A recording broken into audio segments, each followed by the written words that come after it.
नमो अनन्ताणं नमो सिद्धाणं नमो आयर्याणं नमो वज्रायाणं नमो Louis सवसावणं Arihant सिद्ध सूरि उपाध्याय साधु सर्व अर्थिति प्रकाशी मागरिक उपकारी है इनको स्वरूप जाने प्राकृति भरी जो भक्ति काय गुणमय स्तुति को उचारी है धन्य धन्य तुम ही से काज सब आज भरी हरि जोरी बार बारे वंदना हमारी है मंगल कल्याण सुख ऐसो हम चाहत है ओ मेरी ऐसी दशा जैसी तुम्हारी है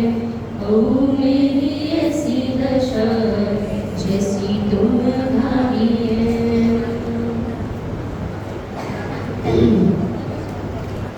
आज का अपना विषय है बहुत ही इम्पोर्टेंट विषय, इम्पोर्टेंस ऑफ स्वाध्याय। क्या है नाम विषय का? स्वाध्याय की महिमा। ठीक है। सबसे पहले स्वाध्याय के बहुत गीत गाए हैं जिनवाणी में, जिनागढ़। सबसे पहले तो मैं अपने प्रसिद्ध आचार्य उमा स्वामी आचार्य देव, जिन्होंने तत्वार सूत्र लिखा और उसमें उन्होंने बताया कि स्वाध्याय परम तप है। स्वाध्याय क्या है? परम तप है। पूज्य वेद श्री, देखिए ज्ञानी एक ज्ञानी के हृदय से कैसे उद्गार निकलते हैं। पूज्य वेद श्री कहते हैं स्वाध्याय तो आज जीवो खुराक छे, भोजन है, भोजन है ना, खुराक छे। आवाज आ रही है अभी? पूज्य गुरुदेव श्री क्या कहते थे स्वाध्याय के लिए? गुरुदेव श्री कहते थे कि एक आत्मार्थी के जीवन में दिन के मिनिमम 4 से 6 घंटों का स्वाध्याय तो होना ही चाहिए। ठीक है ना? अब देखिए गुरुदेव श्री स्वाध्याय की संधि छोड़ते थे, बहुत सुंदर, बहुत सुंदर। हमें तो लगता है कि जिनवाणी लेकर बैठना उसका नाम ही स्वाध्याय। हमने तो ये भाई सुना है कि भाई जिनवाणी खोल कर बैठना, पढ़ना उसका नाम ही स्वाध्याय। परंतु सुनना, मात्र जिनवाणी पढ़ने का नाम स्वाध्याय नहीं है, क्योंकि हम प्रति समय तो जिनवाणी खोलकर नहीं बैठ सकते, है ना, लेकर नहीं बैठ सकते। तो स्वाध्याय किसका नाम है? तो देखिए बड़े पंडित जी कहते हैं कि भाई चिंतन करना, मनन करना, विचार करना, क्या कहा, बोलन करना, उसका नाम भी क्या है? मंथन करना, उसका नाम भी क्या है? स्वाध्याय। स्वाध्याय के अनेक प्रकार है, अनेक प्रकार है। क्या कह रहे? समझ में? स्वाध्याय की संधि छोड़ते हैं। बड़े पंडित जी का एक वाक्य आता है, हर काम समय पर करो पर भेद विज्ञान हर समय करो। क्या कहते थे? हर काम क्या करो? समय पर करो, परंतु भेद विज्ञान हर समय करो। स्वाध्याय की संधि स्व प्लस अधि प्लस आय। गुरुदेव बताते थे स्व माने क्या? स्व माने अपना आत्मा, अधि माने ज्ञान, अधि माने क्या? ज्ञान, और आय माने होता है लाभ। अपने आत्मा के ज्ञान का लाभ होना, उसका नाम क्या है? स्वाध्याय। अपने आत्मा का ज्ञान का लाभ होना, उसका नाम क्या है? स्वाध्याय। ठीक है ना? वो समझ में आया? स्व माने क्या लिखा? आत्मा, अधि माने ज्ञान और आय माने लाभ। समझ में आया? किसका करे स्वाध्याय? किसका करे स्वाध्याय? ये जिनवाणी माता। फिर से बोलूं, स्व प्लस अधि प्लस आय। अपने आत्मा का, अपने ज्ञान का लाभ लेना, उसका नाम है। मैं क्या बता रही थी अभी आपको? स्वाध्याय किसका करे? तो कहते हैं जिनवाणी माता। जिनवाणी। देखिए जिनवाणी की परिभाषा, जिनवाणी किसे कहते हैं? हम जब छोटे थे ना तो बालकों में पढ़ा है, क्या है जिनवाणी किसे कहते हैं? जिनेंद्र भगवान की वाणी का नाम क्या है? जिनवाणी। समझ में आ रहा है? जिनेंद्र भगवान की वाणी का नाम क्या है? जिनवाणी। ये जिनवाणी माता है, ये माता है, ये माता है। बोलो माता। माता होती है ना लौकिक माता, वो पुत्र को क्या नहीं सिखाती? बोलो आंटी, सब कुछ सिखाती है ना? बोलना, बैठना, उठना, चलना, आना, कैसे बोलना, कहाँ जाना, कहाँ नहीं जाना, सब कुछ कौन सिखाता है? माता। ऐसे ये हमारी कौन है? ये हमारी जिनवाणी माता है। ये जिनवाणी माता क्या नहीं पढ़ाती, क्या नहीं सिखाती? हर चीज देखिए, अपना आंतरिक जीवन कैसा हो और अपना व्यवहारिक जीवन कैसा हो, दोनों चीज अंतरंग और बहिरंग। अपना जीवन सदाचारमय कैसे बने, अपना जीवन न्याय नीतिमय कैसे बने, अपना आचरण कैसा होना चाहिए, किसकी संगति करो, किसकी संगति नहीं करो, क्या खाओ, क्या नहीं खाओ, कहाँ जाए, कहाँ नहीं जाए, अरे क्या नहीं सिखाती? जिनवाणी माता सब कुछ सिखाती, सब कुछ सिखाती। गाते हैं ना अपन भक्ति में, माँ जिनवाणी तेरो अनंत उपकार है, तीन लोक माँ तेरी जय जयकार है ना? जिनवाणी माता के लिए समय साल में कितने नाम आए हैं? देखो जिनवाणी माता का एक नाम आता है शारदा, ठीक है ना? एक नाम आता है सरस्वती की मूर्ति। क्या है जिनवाणी माता? क्या है? सरस्वती की मूर्ति, ठीक है ना? और एक और नाम आता है बाघ देवी। बाघ देवी। तीन नाम बताओगे फिर से, आप रिपीट करोगे? शारदा, सरस्वती की मूर्ति और बाघ देवी। क्लियर? बराबर समझ में आ रहा है? हाँ, पीछे किसी का प्रश्न है? क्या है प्रश्न? हाँ बोलो। जिनवाणी माता के तीन नाम कौन कौन से हैं? जिनवाणी माता के तीन नाम? शारदा, सरस्वती की मूर्ति और बाघ देवी। देखिए हमारे गुरुदेव बहुत गीत गाते थे जिनवाणी माता के इस स्वाध्याय में। सबसे पहले सुबह उठकर क्या खोलो? क्या खोलो?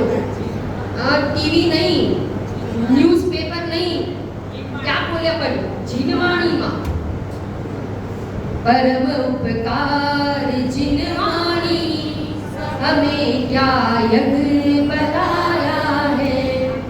जिनवाणी माता ना 4 अनुयोग में बटी है, 4 अनुयोग। कौन से है 4 अनुयोग? प्रथमानुयोग, करणानुयोग, शरणानुयोग और बोलो।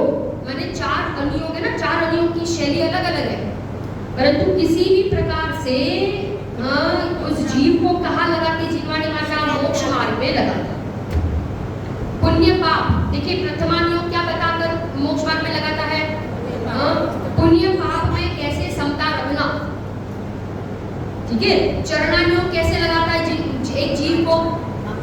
आचरण बताकर, आचरण को सुधार कर, बराबर, उसे मोक्ष मार्ग में लगाता है। करणानुयोग कैसे? बड़ी गुणस्थान, मार्गनास्थान आदि की कर्मों की बात कहकर, है ना, जीव को कहाँ लगाता है? मोक्ष मार्ग में लगाता। और जो द्रव्यानुयोग है ना, द्रव्यानुयोग 7 तत्व, 9 पदार्थ, 5 अस्थिकाय, समझ में? इन सब की बात, 6 द्रव्य, इन सब की बात करके इस जीव को कहाँ लगाता है? मोक्ष मार्ग में लगाती है। जैसे लौकिक माता, बोलो लौकिक माता क्या करती है? पुत्र को प्रशंसा करके उसको सुलाती है, ठीक है ना? उसके गीत गाकर क्या करती है? सुलाती है। और ये जिनवाणी माता किसके गीत गाती है? अपने गीत गाकर, अपनी प्रशंसा करके क्या कराती है? क्या कराती है? जगाती है, जगाती है, जगाती है। जागो जागो। पंडित गोरखनाथ जी ने भी कहा है ना, सब अवसर आ चुका है, आ चुका है। समय सार में आगे ये कलश आता है, जिन वचन सी रमण की स्वयं बांत मोहा। जो जिन वचनों में रमण करता है ना, बोलो, उसका मोह क्या हो जाता है? मोह का क्या हो जाता है? नाश हो जाता है। जो जिनवाणी माता की गोदी में है, जैसे वो बालक होता है ना, बालक अपनी माता की गोद में है, कैसा है वो? सुरक्षित। और किसी और की गोद में चला जाए ना, तो बोलो, रोने लगता है, चिल्लाने लगता है। ऐसे हम किसकी गोद में बैठे हैं? है ना? हम सुरक्षित है। हमारे जीवन में हम कभी खोटा काम नहीं करेंगे, खोटे काम नहीं करेंगे, पाप नहीं करेंगे, अन्याय अनिति अभक्ष, है ना? उससे क्या हो गया? अपना जीवन कैसा होगा? रही 5 पाप और 4 कषाय। हमारा जीवन कैसा होगा? सदाचार में। ये जिनवाणी माता हमें समाज समझाती है, सिखाती है। रात्रि भोजन नहीं करे, समझ में आ रहा है? पानी छान कर पिए, है ना? जीवों के ऊपर दया का पालन करे। ये सब क्या कौन सिखावे? देखिए, इस काल में, ये काल निकृष्ट काल है ना, उल्टा से पीढ़ी काल है ना, यहाँ प्रत्यक्ष तो जिनेंद्र भगवान के दर्शन नहीं मिलते। प्रत्यक्ष भावलिंगी मुनिराज के दर्शन मिलना भी दुर्लभ है। तो हमारे पास प्रत्यक्ष उपकारी कौन है? जिनवाणी माता। गाते हैं ना, इस दुष्म भीषण काल में जब जिन दीव का हो जब विरह, तब मात सम उपकार करते, शास्त्र ही आधार है। ये जिनवाणी माता है ना, ये जिनवाणी माता क्या है? हमारे लिए टॉनिक है, टॉनिक। वेद ज्ञान की कला सिखाती है, जीवन जीने की कला सिखाती है, art of living, how to live. जो जिनवाणी का अभ्यास करता है, उसको कोई दुखी नहीं कर सकता, उसको कोई उदय प्रभावित नहीं कर सकता। समझ में आ रहा ना? पाप का उदय आए तो वो दुखी नहीं हो सकता, और पुण्य का उदय आवे तो वो सुखी नहीं हो सकता। आपको पता है, जिनवाणी में मन है ना, मन को एक उपमा दी है। किसकी उपमा पता है? बंदर की। अपना मन कैसा है पता है? बंदर के समान, चंचल।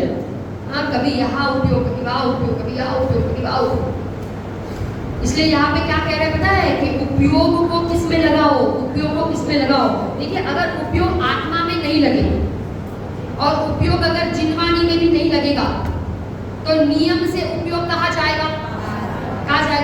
बाहर जाए बिना रहेगा। कथा में जाए बिना रहेगा नहीं। समझ में आ रहा ना? हाँ, इसको जान ले, उसको जान ले, इसके घर में क्या चल रहा है, इसके घर में क्या चल रहा है। पता चले कि ये दो व्यक्ति की बहुत बनती है, तो अब इनमें झगड़े कैसे लगावे? इसकी बात यहाँ, उसकी बात यहाँ, दिन रात यही करते हैं ना, बोलो। पर अपन कितने भाग्यशाली हैं कि हम अपन इन सब से क्या हो गए? बच गए। क्योंकि हमारा उपयोग कहाँ लगाते अपन? जिनवाणी माता। बड़े पंडित जी कहते हैं 3 चीजों का सदुपयोग करो, 3 चीजों का, समय, बुद्धि और शक्ति। कौन सी 3 चीज? समय, बुद्धि और शक्ति।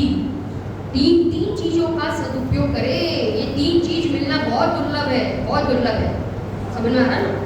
समय गया हाथ में से तो बोलो वापस नहीं आ सकता। बुद्धि मिलना, मन मिलना बहुत दुर्लभ है। क्या कहते? जिनवाणी माता है ना, इसके 5 स्वाध्याय के 5 भेद बताए। 5 भेद कौन से हैं? 5 भेद। तो देखिए, पहला वाचना, प्रचना, अनुप्रेक्षा, आमनाय और धर्मोपदेश। ठीक है ना? पहला क्या बताया? वाचना। पहला बताया ना, वाचना। क्या करें हम? पढ़े, है ना? अगर पढ़ेंगे ही नहीं, अगर वाचन ही नहीं करेंगे, ठीक है, तो प्रश्न क्या पूछेंगे? तो पहला बताया वाचना, दूसरा बताया प्रश्न। पूछो, है ना? प्रश्न पूछो, है ना? जिज्ञासा हुई है तो कोई ज्ञानी, धर्मात्मा, गुरु, विद्वानों के पास क्या करो, अपने जिज्ञासा का क्या करे, समाधान कर। तीसरा बताया अनुप्रेक्षा। अनुप्रेक्षा माने क्या है, चिंतन करो, चिंतन करो, मनन करो, है ना। श्रीमद जी कहते थे ना, હું કોણ છું, ક્યાંથી થયો, શું સ્વરૂપ છે, हाँ रूप हूँ, मैं आया कहाँ से हूँ, मैं जाऊंगा कहाँ, मेरा स्वरूप क्या है, इन परिणामों का फल क्या है। ये विचार करें, हम विचार करें। उसके बाद आया आमनाय।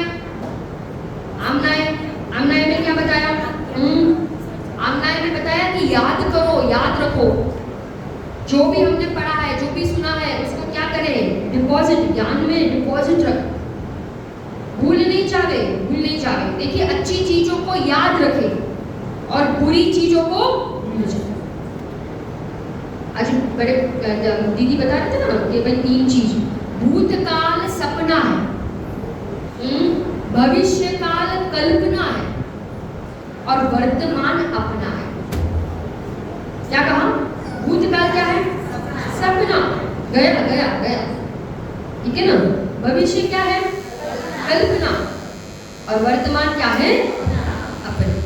वर्तमान में जियो, वर्तमान में जियो, भूल जाओ, बुरी बातों को भूल जाओ, फॉरवर्ड मत करो, स्वयं भी भूल जाओ और पास ऑन भी नहीं करें, ठीक है ना। डस्टबिन में डाल दो, जो भी बुरी चीज है, किसी के बारे में कुछ पता है तो डस्टबिन में डाल दो, बुरी चीज है डिलीट कर दो। जैसे वो मोबाइल में मेमोरी फुल हो जाती है ना, तो क्या कर लेते हैं, डिलीट डिलीट डिलीट, समझ में आ रहा है। और अच्छी चीजों को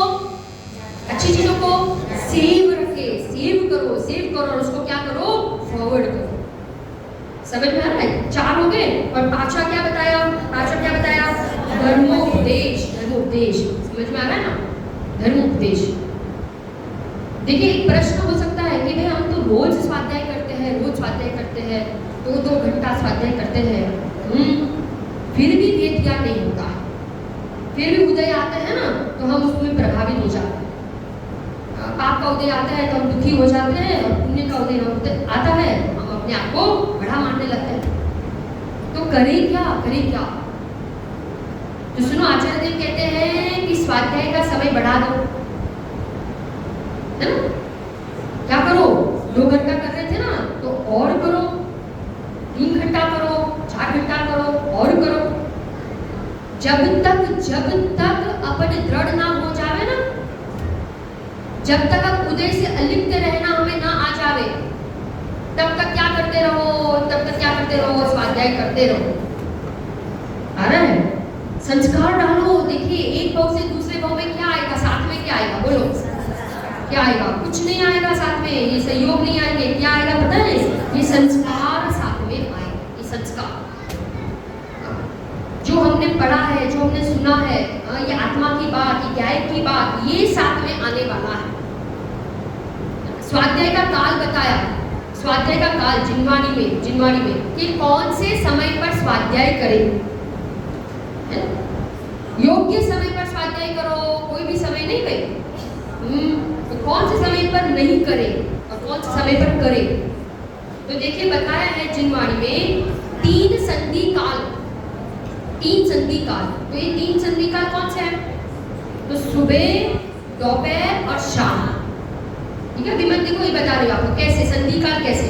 जो सुबह का सूर्योदय का समय होता है, तो सूर्योदय के 2 घड़ी पहले और सूर्योदय के 2 घड़ी बाद, 2 घड़ी माने कितनी मिनट, 2 घड़ी माने 48 मिनट, 1 घड़ी माने 24 मिनट, 24 मिनट, तो 2 घड़ी माने 48 मिनट, 2 घड़ी पहले और 2 घड़ी बाद, जो बीच का समय है ना, ये पूरा समय बीच का, उसको कहते हैं संधि काल, ठीक है। दोपहर का जो 12 बजे का काल है, ठीक है ना, वो उसके 48 मिनट पहले, 48 मिनट बाद क्या करें, बीच का समय वो संधि काल। और शाम का कौन सा काल, सूर्यास्त, सूर्यास्त होने के 48 मिनट पहले और 48 मिनट बाद। ये 3 संधि काल बताए हैं। इन 3 संधि कालों में सिद्धांत ग्रंथों का स्वाध्याय नहीं करें।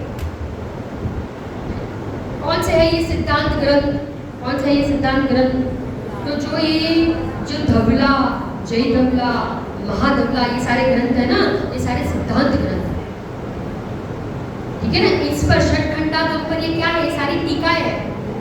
षटखंडागम है ना, सबसे पहली श्रुत स्कंद की जो रचना हुई है, इन षटखंडागम के ऊपर ये सारी क्या है, टीकाएं है। इन टीकाओं का क्या नहीं करे, स्वाध्याय नहीं करे। समझ में आ रहा है? क्यों नहीं करे, क्यों नहीं करे?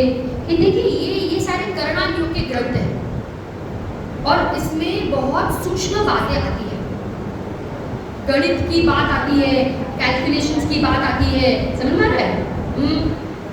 बुद्धि लगानी पड़ती है, बुद्धि लगानी पड़ती है, उपयोग को बहुत सूक्ष्म करना पड़ता है। और कोई व्यक्ति बुद्धिहीन हो ना, अल्प बुद्धि वाला हो, समझ में, उसको बहुत मेहनत लगती है।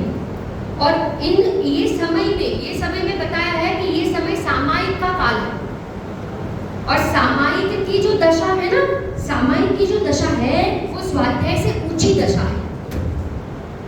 ख्याल आ रहा है कि नहीं? तो इन 3 समयों में अपने उपयोग को फ्री करो, फ्री रखो। आत्मा का विचार करो, आत्मा का चिंतन करो। समझ में आ रहा है? उससे अपना सम्यक दशक का काम होने वाला है। समझ में आ रहा है? इन 3 कालों में क्या करें, सामायिक करें। देखिए अष्टमी और चतुर्दशी के दिन भी सिद्धांत ग्रंथों का स्वाध्याय का निषेध नहीं करें। इन 2 दिनों में भी क्या करें हम, अष्टमी और चतुर्दशी के दिन क्या करें, सामायिक करें।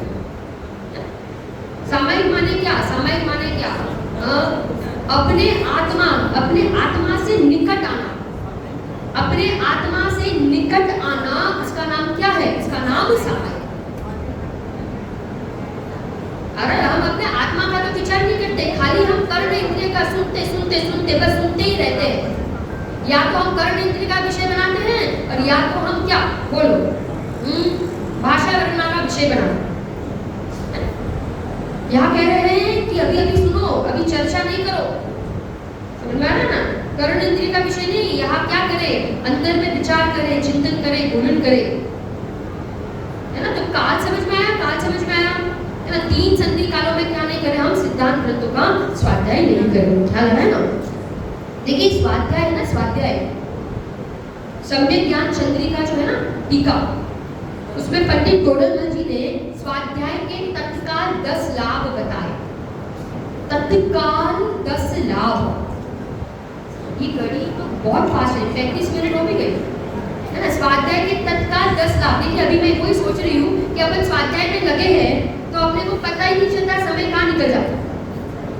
स्वाध्याय के 10 लाभ कौन कौन से, तो देखिए बताया है कि जो चीज स्वाध्याय में लगा ना, उस समय क्या नहीं होता, आप बोल सकते क्या नहीं होता, 4 कषाय नहीं होती, 5 पाप नहीं होते। बोलो, आप यहाँ बैठे हो, आपको घर कितना याद आ रहा है,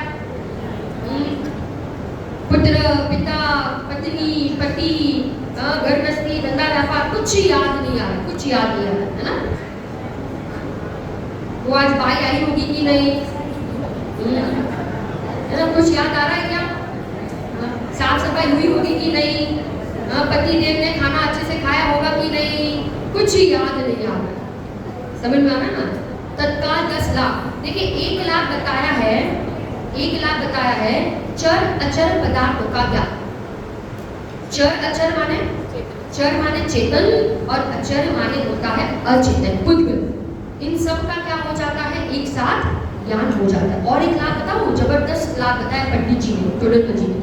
क्या बताया, अपन स्वाध्याय में लगे हैं ना, तो जो हमने पाप कर्म बांधे थे ना, उन पाप कर्मों का हो जाता है आकर्षण, स्थिति और अनुभव घट जाते हैं, बराबर। और क्या होता है, स्वाध्याय में लगे हैं ना, तो पुण्य कर्म का हो जाता है उत्कर्ष। क्या कह रहे हो? हाँ, बदल जाता है, कर्म बदल जाता है, ऑटोमेटिक ही हो रहा है सब। और क्या हो रहा है पता है, जो पाप कर्म बांधते थे ना, उनका हो जाता है संक्रमण, किसमें असाता का हो जाता है साता, है ना। समझ में आ रहा है कि नहीं? फिर से कौन बोलेगा? अभी उपयोग स्वाध्याय में लगा है, तो कर्म में क्या हो रहा है, पाप कर्म का क्या हो जाता है, अपकर्षण, है ना। पुण्य कर्म का उत्कर्षण। ठीक है ना। और असाता किस में बदल जाती है? साता।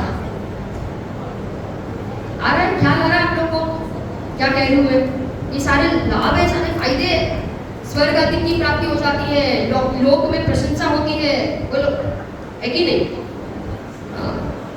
पाप से, कषाय से, है ना, सबसे बच जाते हैं। ये तत्काल क्या बताया? तत्काल क्या बताया है? स्वाध्याय के लाभ बताए हैं। जिनवाणी माता, जिनवाणी माता क्या गाता है ना, कितनी भक्तियां है। मीठे रस से भरी रे हे जिनवाणी लागे, हे मने प्यारी लागे, मने आत्मा की बात घड़ी प्यारी लागे। देखिए जिनवाणी कैसे पढ़े? कैसे पढ़े? 3 की शुद्धि द्वारा, 3 चीजों की शुद्धि, मन शुद्धि, वचन शुद्धि और काय शुद्धि। झूठे मुंह जिनवाणी नहीं पढ़े, ठीक है। मन में जब बुरे विकल्प चल रहे हैं, बुरे विकल्प करते करते जिनवाणी को नहीं पढ़े, समझ में आ रहा है? और काय की शुद्धि, काय की शुद्धि, गंदे कपड़ों से जिनवाणी को नहीं पढ़े, समझ में? योग्य स्थान पर बैठकर पढ़े, विनय पूर्वक जिनवाणी को पढ़े, सोते सोते जिनवाणी को नहीं पढ़े, खाते खाते जिनवाणी को नहीं पढ़े। ये जिनवाणी माता है, ये जिनवाणी माता हम सिर माथे लेकर चलते हैं। ये जिनवाणी माता की करोड़ों की बोली बोली जाती है। जैसे लौकिक माता पुत्र को जन्म देती है ना, ऐसे जिनवाणी माता, बोलो, सम्यक ज्ञान रूपी पुत्र को क्या देती है? जन्म देती है। भवसागर का नाश कराने वाली कौन है? ये जिनवाणी माता। समझ में आ रहा है? देखिए जिनवाणी, जिनवाणी में इस समय सार में एक संबंध बताया है। संबंध, ये जो शब्द है ना, जिनवाणी के जो शब्द है ना, ये शब्द को कहते हैं वाचक, वाचक। और ये शब्द जिसको बताते हैं ना, उसको कहते हैं वाच्य, वाच्य। ये शब्द और भाव, शब्द और वो पदार्थ, उसके बीच में कौन सा संबंध है? वाच्य वाचक, वाच्य वाचक, वाच्य वाचक। जिनवाणी में लिखा है आत्मा, शब्द क्या है? शब्द क्या है? शब्द क्या है? वाचक, ठीक है। वो वाचक किसको बताती है? किसको बताती है? मेरे भगवान आत्मा को बताती है ना। समझ में? देखो लौकिक में भी बच्चा है ना, बच्चा स्कूल से थका पका आता है ना, तो तुरंत सबसे पहला प्रश्न मम्मी को पूछता है कि मम्मी आज खाने में क्या बनाया? तो मम्मी कहती करेले की सब्जी। तो उसका मुंह कैसा हो जाता है? एकदम छोटा, दुखी दुखी हो जाता है। फिर वापस दूसरे दिन आता है, स्कूल से आता है, दौड़ते दौड़ते आता है, मम्मी आज क्या बनाया? आज क्या बनाया? तो मम्मी ने कहा आम रस। बोलो अब चेहरा कैसा हो गया? एकदम प्रसन्न, है ना? तो वो बच्चे ने क्या पकड़ लिया? वाच्य से, वाचक से क्या पकड़ लिया? वाच्य, वाच्य। ऐसे जब गुरुदेव हमें कहते हैं कि तू परमात्मा छे, तू देवोनो देव छे, तू सिद्ध समान छे, सिद्ध समान। जो निगोद में सोही मुझ में, सोही मोक्ष मंजार। हमें किसके समान बता दी जिनवाणी माता? परमात्मा, परमात्मा, सिद्ध समान में, सिद्ध समान। रंज मात्र भी अपने को छोटा नहीं समझना। जहां हमें गुरुदेव ने परमात्मा कहा, तो सीधा हमारा लक्ष्य कहाँ जाना चाहिए? ये परमात्मा, मैं परमात्मा, और किसी की बात नहीं, मेरी बात। महिमा आनी चाहिए, महिमा आनी चाहिए, उत्साह आना चाहिए। देखिए ये बात कैसे सुननी चाहिए? पंडित टोडरमल जी ने एक वाक्य में लिखा है, ये बात कान में पड़ते ही ऐसा लगना चाहिए कि अहो मुझे तो इन बातों की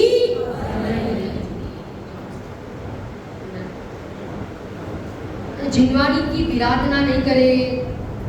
समझ में आ रहा है? और जिनवाणी पढ़ने वाले, सुनाने वाले, सुनने वाले, उसकी भी कभी क्या नहीं करे? विराधना नहीं।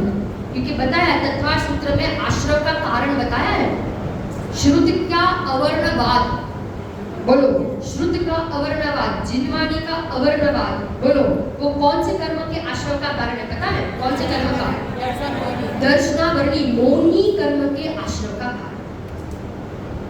कभी हम श्रुत का अवर्णवाद नहीं करें। समझ में आ रहा है? जो ये जिनवाणी की बात कर रहा है, बोलो, किसी के पास बहुत ज्ञान है, बहुत ज्ञान है, तो ईर्ष्या नहीं करे, अपने पास बहुत ज्ञान है तो क्या करें? तो बांटे, शेयर करो। छिपाओ नहीं। समझ में आ रहा है? छिपाने से क्या हो जाता है पता है? अपना ज्ञान घट जाता है। और बांटने से क्या होता है? अपना ज्ञान बढ़ जाता है। कोई आगे बढ़ रहा है तो क्या होए? बोलो खुश होए, अरे ये आगे बढ़ रहा है ना, बढ़े, खूब आगे बढ़े।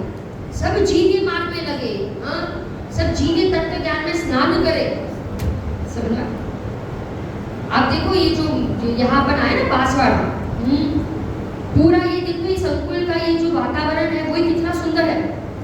चारों ओर बोलो, चारों ओर जिनेंद्र भगवान। और ये पूरा जो परिवार है ना, गायक परिवार है ना, अपने जो धनपाल जी भाई साहब बैठे, आप विचार करो, महिपाल जी भाई साहब, धनपाल जी भाई साहब और उनका पूरा परिवार, मम्मी जी बैठे हैं, सारी भाभी कहाँ है? कोई दिख नहीं रहा है ना, सीमा भाभी, सोनल भाभी, मयूरी भाभी, मीनाक्षी भाभी, रेखा बेन कहाँ है? रेखा बेन नहीं दिख रहा है, हाँ बैठे हैं ना। आप देखो पूरा परिवार तन मन धन से, बोलो विचार करो, पूरा ये मार्ग में समर्पित है। छोटे बच्चे अभी आए थे ना, ये दोनों बेटे, दोनों सोनल भाभी के दोनों बेटे, बोलो आप विचार करो, एक कितने छोटी उम्र में, एक बेटा था एक, है ना, तो वो कितनी छोटी उम्र में बोलो कि कैसी गजब की, बोलो प्राकृत में सारी गाथा बोलिया। माने पूरा परिवार संस्कारित है। छोटे बच्चे तक को भी ये धर्म के संस्कार दिए गए हैं।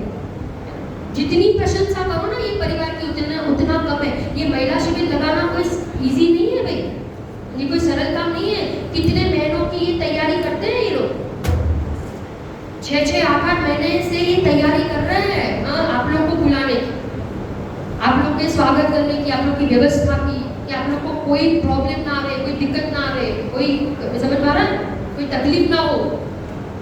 आप देखो मम्मी जी ये उम्र में भी शुद्ध भोजनालय में, दूसरे भोजनालय में जाते हैं ना, कभी हम शिविरों में जाते हैं तो वहाँ तो बाइये लगा देते हैं, महाराज होते हैं, हाँ, परोसने के लिए, बनाने के लिए, या तो खुद मम्मी जी एक चीज को देखते हैं।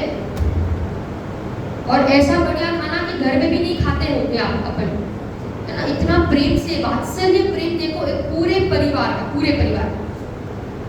हमें सीखना चाहिए कि ऐसा वात्सल्य प्रेम, साधर्मी प्रेम, हम सबके जीवन में हो, है ना। विनय विवेक, आप देखो सब भाभियाँ कितनी मर्यादा में रहते हैं, समझ में आ रहा है ना। तो ये किसी के गुण हो तो अपने जीवन में अपन क्या करें, उसको ग्रहण करें। समझ में आ रहा है ना। तो स्वाध्याय का क्या बता रही थी मैं? स्वाध्याय क्या है? परम तप है, प्रतिदिन करे। देखो यहाँ से प्रतिज्ञा लेकर जाओ कि अगर हम किसी का त्याग नहीं कर सके ना तो ठीक है, वो चलेगा, परंतु हमारा एक दिन भी किसके बिना नहीं जाए, स्वाध्याय के बिना नहीं जाए। समझ में आ रहा है ना। अब देखो यहाँ पे अपन ऐसे जैसे कोई भाई कहीं गए और प्रतिज्ञा ले ली, तो हमने प्रतिज्ञा ले ली कि हम प्रतिदिन आधे घंटे का स्वाध्याय करेंगे, 1 घंटे का स्वाध्याय करेंगे। तो गुरुदेव श्री क्या कहते थे पता है? गुरुदेव श्री कहते थे घड़ी के कांटे से स्वाध्याय नहीं करना। क्या कहते थे? घड़ी के कांटे से कभी क्या नहीं करना, स्वाध्याय नहीं करना। आधे घंटे का नियम ले लिया तो बस जिनवाणी खोल के बैठ गया और आधा घंटा पूरा हो गया तो जिनवाणी बंद। ऐसा नहीं करना भैया, कभी मिथ्यात्व का कभी अभाव नहीं। रुचि से, एक आत्मा के लक्ष्य से, एक स्व के लक्ष्य से, ये मेरे हित की बात है, किसी और की बात नहीं है, इसमें मेरा ही कल्याण होने वाला है। समझ में आ रहा है? इस लक्ष्य से क्या करें हम? जिनवाणी का स्वाध्याय करें। दिन में कितनी बार करें? 3 बार। देखिए आपको कोई रोग हुआ हो ना तो डॉक्टर के पास जाते हो ना, बराबर, तो डॉक्टर कितने डोज देता है दिन के? कितने डोज? 3, है ना। डॉक्टर कहता है ना सुबह लो, दोपहर में लो और शाम को। क्यों ऐसा? देखिए सुबह जो गोली दी ना उसका असर कितनी देर रहता है? 2-3 घंटा, बराबर। फिर उसका असर उतर जाता है तो फिर से क्या लो? फिर से दवाई लो, ठीक है ना, बराबर। ऐसे हमने यहाँ अभी सुना, समझ में आ रहा है ना। सुबह हमने स्वाध्याय किया तो उसका असर कितने देर रहता है? 2-3 घंटा। फिर क्या होने लगता है? फिर वापस वो भी कथा में, बाहर की चर्चा में, दुनियादारी की बातों में वापस उपयोग चला जाता है। तो फिर से क्या करो, फिर से उपयोग को स्वाध्याय में लगाओ। समझ में आ रहा ना? ये जिनवाणी को पढ़ो और वापस मन को क्या करें हम, शांत करते। समझ में आ रहा है? तो दिन के 2-3 बार हम क्या करें, ये जिनवाणी का स्वाध्याय करें। हमारा जीवन ये स्वाध्यायमय हो। देखिए समाधि कौन कर पाएगा? हमें समाधि मरण करना है ना, समाधि मरण। तो समाधि मरण कौन कर पाएगा?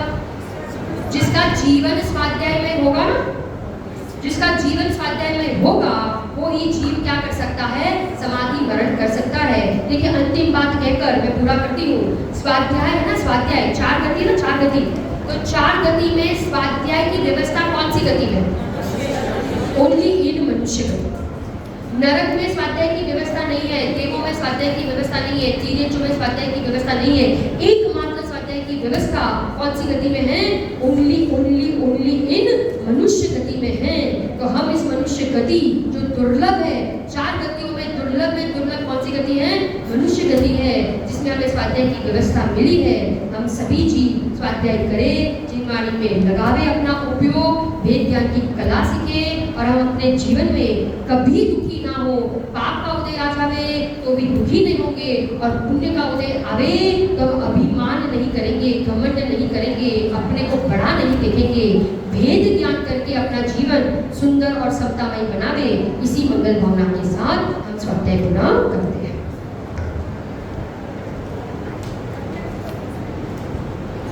प्रश्न